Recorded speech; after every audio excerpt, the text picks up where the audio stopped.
went down the street and poured popcorn on my head. Because you know what happened. The guy wouldn't come up to me, talking to us about my kids, family on the street, because the response to be different. In these arenas, you got to start protecting the players, man. We'll see what the NBA does. All right. LeBron James echoing that sentiment, tweeting this. By the way, we as the players want to see who threw that popcorn on Russ. There's cameras everywhere.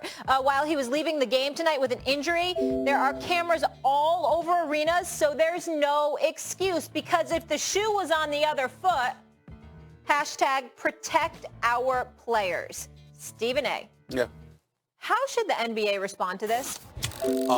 They should come down incredibly harsh on that fan. They should ban him at least for the entire 2021-2022 season. That's a first offense. A second offense, he should be banned for life.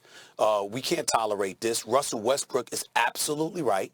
LeBron James is 1,000% right, especially with the point that what if it were the other way around? What if the shoe was on the other foot? He's absolutely positively on the money. Let's call it what it is. Russell Westbrook, we're not condoning violence. We're not advocating it by any stretch of the imagination. But if Russell Westbrook had been able to get to that dude and put his hands on him, I'm sorry. Would he have not been justified? I think he would have been. Again, we're not advocating that because obviously, that brings a whole different connotation to the equation. But nevertheless, that's the point that we're talking to here. The fact that people feel that they can do anything they want. The primary reason they feel that way is because they don't have to worry about any repercussions, any ramifications for literally throwing something on another player, putting your, figuratively speaking, putting your hands on them, because that's essentially what you did by throwing something on them. You have no right to do that. You can boo all you want to, but you have no right to do that. We've seen these kind of actions before. We've seen the woman in Atlanta going after LeBron James. We've seen the older white individual sticking up both middle fingers at Russell Westbrook. At the New York Knicks game last night, I had no idea until this morning somebody actually spit over 50 Cent sitting courtside and spit on Trae Young. That is inexcusable. Still in a pandemic. We're still in a pandemic. Now that person should be arrested. That person right there should be arrested. Make no mistake about it. So the NBA definitely needs to come down heavily on them. But I think the media can also get involved in policing this kind of situation with this. Put the person's name on television. Put their face on television. Treat it like a mugshot. Put them on a jumbotron at the game. Make sure you embarrass and humiliate and publicize who the hell they are. Shame them, just like you would do a player. If a player did something like this, they'd be plastered all over the media. They'd be plastered all over television and the like. How come we can't do that to the fans that engage in such insidious behavior? Publicize them, humiliate them, embarrass them, shame them, and in some cases, arrest them and put them in jail. Look, I'm all for it. Look, you keep talking about what the arena should do. Just because you buy a ticket to a sporting event doesn't mean as you enter the arena, you exit civilization. You still exist in civilization. And laws of civility, like rules and then actual laws of civility, are there for everybody. Now, Russell Westbrook is talking about what would happen in the street if he came up to him and dumped popcorn on him. Stephen A., I see that as no different than putting your hands on somebody. You can't violate somebody like that physically. Middle finger, to me, that's a gray area. I don't know. I have to think about that. But you physically assault someone, popcorn is light and everything, stop. But if he smacked that dude in the face, that wouldn't cause any permanent damage either, right? So Russell Westbrook's talking about what would happen in the street. But let me tell you what should happen in the street if we behave like adults. Get arrested. You can't because that's physically violating somebody. No, I forget about just like what the sporting or what the arena should do.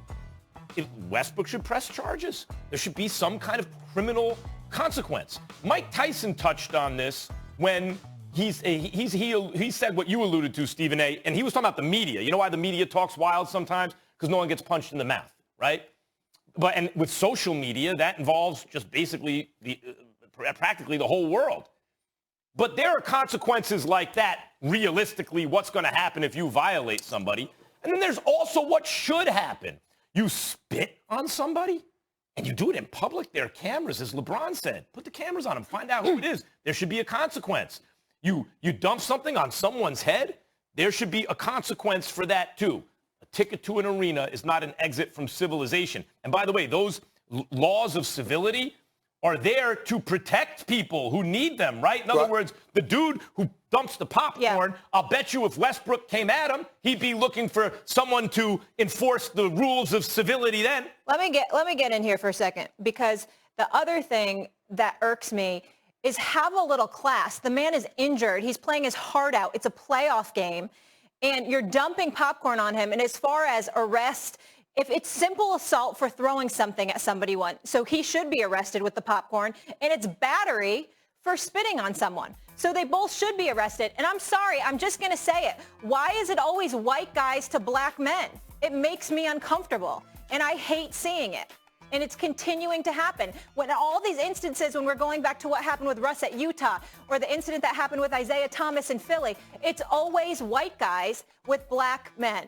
And it's just not okay.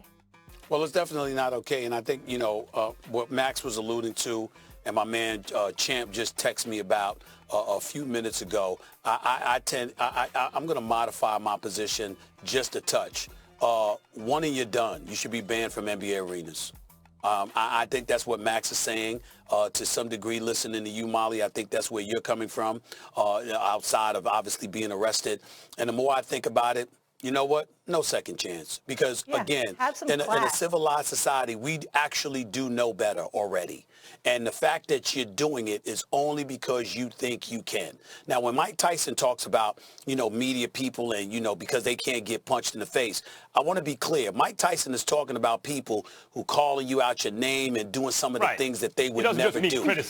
He's not talking about people critiquing his fight game and whether or not he'd lose to Lennox Lewis or Roy Jones or somebody. He's talking about that excessive stuff that people engage in outside of the ring, and he's absolutely right about that. And I think that these players, you got too many people that can be sensitive, and their definition of people coming at them is people criticizing their game, and that's ridiculous, which is something I'll get into later. But I will tell you that as it pertains to this particular instance, stuff like this, I agree with Max. I agree with my man Champ. One and done, no second chances. You should be banned from NBA arenas for life. It's gotten to the point where we got to put a stop to all of this because it's wrong.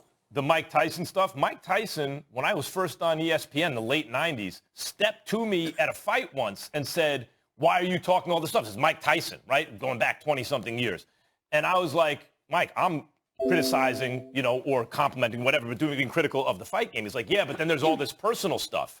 And, you know, told him, look, it's in the news. We're going to comment on it. I'm not looking to bring it up. But Mike Tyson's not unreasonable that way. Mike Tyson back then, Stephen A., who was, you know, will even tell you now was, you know, not stable back then, understood it okay. Most athletes get it. Even if they don't like it, they're bitter about criticism or anything. They're not taking it to the next level. It's the fans who are doing it. The fans think it's okay to assault athletes. It's not okay. And Molly's point is a very interesting one. Yeah. You see the optics. You see the visuals. Again, simple assault for throwing something, battery for spitting at someone. And I'm sorry, that is the ultimate sign of disrespect. Don't do that to anybody. Grow up. We'll leave it there.